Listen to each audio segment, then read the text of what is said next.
Joining me, Salzberg, the global CEO of Deloitte. Mr. Salzberg, thank you very much for your time. You're very welcome. I would like to start by asking you for your assessment of what you pick up will be the key trends for the global economy this year, considering that we're holding this annual meeting in the context or on the backdrop of considerable gloominess. So I would say, to begin with, it looks to us that the economy is a bit fragile, but we expect to see moderate growth during the course of 2012. Of course, it's a bit tempered by the European recession, the extent to which it lasts, the extent to which it has depth, and how the Eurozone is going to deal with it. So if we start with that, then you move to the United States. We're looking at moderate growth in the United States. Things are actually picking up from consumer confidence to spending to employment and so forth. And we're expecting, moderate growth there, bucking the trend, I think, of the entire world. Good opportunity in the emerging markets, even though growth is a little bit slower. We're seeing still growth in the emerging markets. A couple of trends that we need to look at is the impact of China and the housing market in China and the impact that it will have on China's slowing growth. Yes. I think the rebuild in Japan following the needs, following the Fukushima disaster and the infrastructure buildup and how that will play out. So I think if you put all that together and the trends that we're going to see, we're expecting, moderate growth, but a slowdown that will be noticeable. How do you assess the operating environment for global businesses? Because on the one hand, you have considerable economic uncertainty, very volatile markets, making it very difficult to raise money, if at all. And on the other hand, like you pointed out, we have different tracks of growth across the world. So what are business leaders telling you, your clients telling you, people you meet here at the annual meeting telling you about how confident they feel about this year? So we speak to a lot of clients, not only here in Davos, but throughout the year, and get a sense for their philosophy of what the next 12 to 18 months will look like and what are they doing to deal with it. And I would say most of the business people that we speak with have a little bit more confidence than some of the conversation that takes place here in Davos would suggest. I would say that there is a good deal of caution, however, because the level of uncertainty is still great. And so business leaders are talking about cash. They're talking about being prudent with spending. They're talking about scenario and contingency planning just in case. However, I am seeing a number of businesses thinking about investments and thinking about where in the world should they continue their investments and for the future, for the long term. Places like Africa, Indonesia, parts of South America, China, India. These are still lots of talk about where to invest for the future. Acquisitions can continue to be part of the mantra for many companies as the opportunities are out there for good inorganic growth for many businesses. But are you seeing them ready to put money on the table in terms of kick-starting the investment cycle, or are they still very hesitant about it? And we'll actually see that investment cycle only pick up towards the second half of this calendar year, or maybe even next year? There's definitely hesitancy. There's no question about that. It's prudent to be cautious in a very uncertain economic environment. So there's no doubt about that. But there are companies that are acquisitive, companies that see inorganic growth as an opportunity to position themselves in the recovery periods, and that the best time perhaps to consider that is when the economy is a little bit south. So we are seeing some companies picking up their acquisition strategy. Now, for Deloitte, because we are an M&A advisor and we help companies in connection with that, we're seeing a good pipeline of activity. This is both strategic and private equity investment. Despite the fact that the markets are so volatile, it's very difficult to determine value in markets. Our people are busy. All right. Well, given the context of growth, given the new geographies that businesses might be looking at, given the delay in kickstarting the investment cycle, what are some of the key challenges that you see business facing? And the reason why I'm reposing this question to you is because right after the global financial crisis, we saw regulation as one of the dominant issues that businesses had to face, especially in the financial sector. As they try and sort of pick up growth again, what will be some of the things that are top of mind for the CEOs of those businesses? So today, there are a number of topics that are top of mind. I think regulation is clearly one of them. Still is? Oh, still is, for sure. And depending upon which business you're in, it varies to extent. Clearly, the environment for taxation and the environment for encouraging businesses to open up, to migrate towards, to invest in particular geographies, that becomes a very important factor.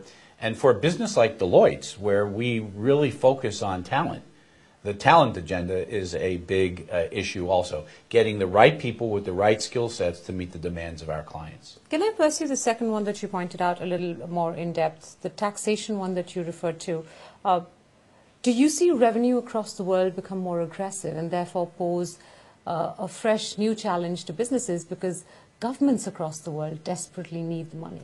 Well, I think always the source of revenue for governments is taxation revenue. Sure. Right? So I don't think that's a new issue. It's just that with the environment as it is and some of the sovereign issues that we're seeing throughout the world, the tax policy becomes a very critical issue for the governments to deal with and to find the right balance between getting the revenues that are appropriate for the government and its needs and encouraging investment and competitiveness on the other hand. So I think each government has to find the right balance for its own policy. All right. I'd like to change track and talk about some of the challenges facing the audit business itself. Sure.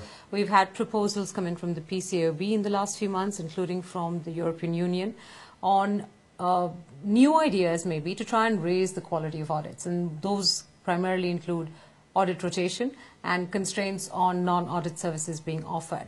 What is your opinion on whether audit rotation will in fact help improve the level or quality of audits? It's a great question, and it's one that's being debated now very fiercely. Very fiercely. It's being debated all around the world, but particularly driven here in the European Commission, by the European Commission in Europe. The challenge is to find the right set of pieces of legislation that will enhance audit quality and to really deal prospectively with the issues that the discussions were created to deal with in the first place. And so from our perspective, we feel that there are measures that could be considered that would enhance audit quality, and those measures would love to engage in that debate and be able to come to a source of recommendations that would be very, very positive prospectively. So we're all in favor of the broad objective. When you look at mandatory rotation, you look at scope of services limitations and some of the other provisions in there, the challenge is, do these provisions really enhance audit quality? And from our perspective, there's a risk, a serious risk, that it may not. And in fact, these are provisions that deal with concentration more perhaps than it does with enhancing audit quality. And so our perspective on those provisions are, if it's going to be costly, if it's going to be cumbersome, if it's going to create a bit of chaos in terms of the market, which we believe it might, but it doesn't enhance audit quality, we would look to other means to really accomplish that. Why do you think it will not enhance audit quality? Because not that many countries have experimented with mandatory audit rotation. I'm told Italy is one that has, and I know that that cannot make for sufficient data, to base that belief on. So yes. Explain to me why you think that audit rotation will not help improve audit. I think that the empirical data would show that there is not a correlation between those countries that have had mandatory rotation and improvement in audit quality.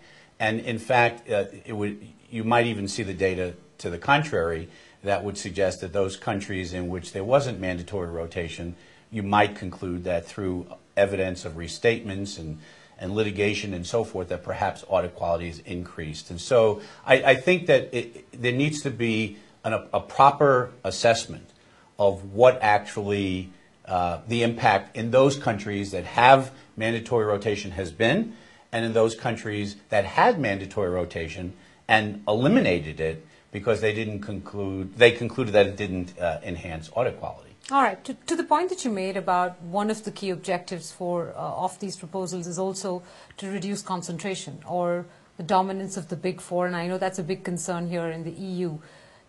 if these proposals don't help audit quality, will they at least go some way in maybe encouraging more competition, especially by putting a bar on the non-audit services that you can offer, and therefore reduce the concentration or dominance of the Big Four? So we're in favor of a number of provisions that would help in the competition area. But the ones that we're talking about now are pretty disproportionate to the issue that concentration brings to the table.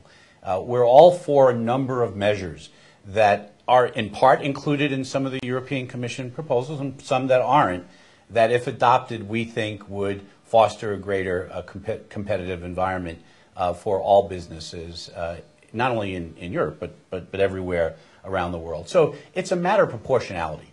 It's a matter of, are these the right provisions that deal with the issues, or are there other mechanisms, other ways, other pieces of legislation that could actually do the trick?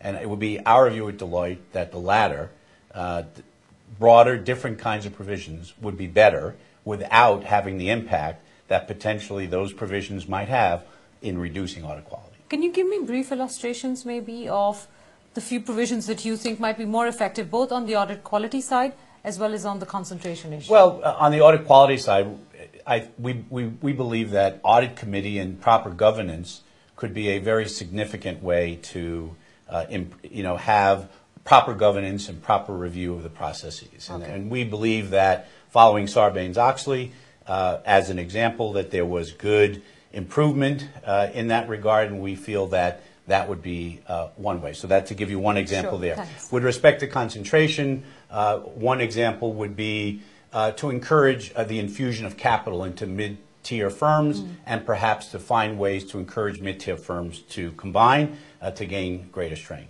Would be examples. There are others, but I just gave you one of each. Sure, I just wanted illustrations of each. So the final question then, and that is that if, despite all the negative feedback that's come into these proposals and all the debates that are going on across the world, these do become rule or law and mandatory, how will it change the revenue model of the Big Four?